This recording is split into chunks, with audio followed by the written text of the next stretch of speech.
6 aéroports internationaux africains sur 140 au total ont été distingués pour la prise en compte des avis des voyageurs pendant la crise liée à la Covid-19.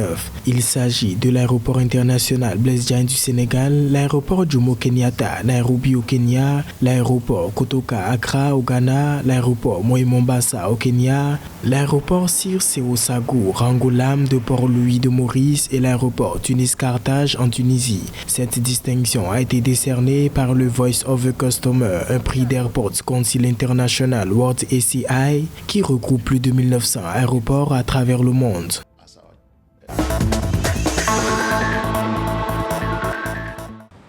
Le gouvernement sud-africain s'est dit prêt à revendre ou à échanger 1 million de doses du vaccin AstraZeneca au profit de celui de Johnson & Johnson.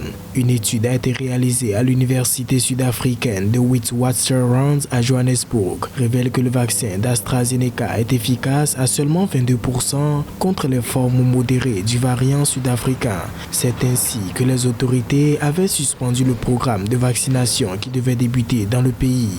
État le plus touché sur le continent, l'Afrique du Sud compte actuellement 1 484 900 cas de Covid-19.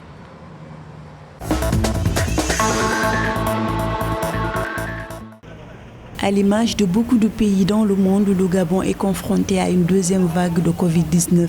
Celle-ci est marquée par un nombre de contaminations journalières plus élevé et accompagnée par la menace de nouveaux variants du coronavirus. C'est à ce titre que le président gabonais a annoncé que dans les jours à venir, des décisions susceptibles de perturber le quotidien des Gabonais pourraient être prises. Mais selon le président, les mesures à venir visent à protéger les populations.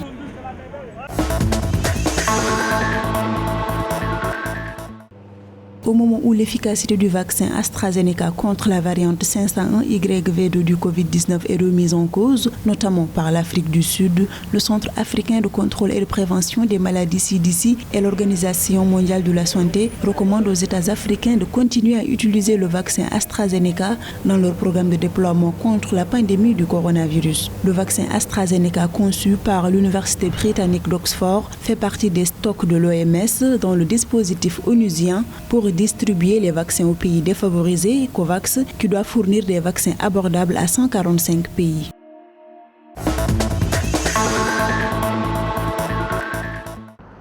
4 millions de doses du vaccin AstraZeneca sont arrivées au Maroc jeudi 11 février. Le pays pourrait ainsi vacciner 2 millions de plus de sa population, alors que 746 116 personnes ont déjà bénéficié de la campagne nationale de vaccination. Le Maroc a débuté sa campagne nationale de vaccination contre le Covid-19 depuis le 28 janvier dernier et avait reçu 2 millions de doses du vaccin AstraZeneca le 22 janvier et 500 000 doses du vaccin chinois Sinopharm le 27 janvier dernier.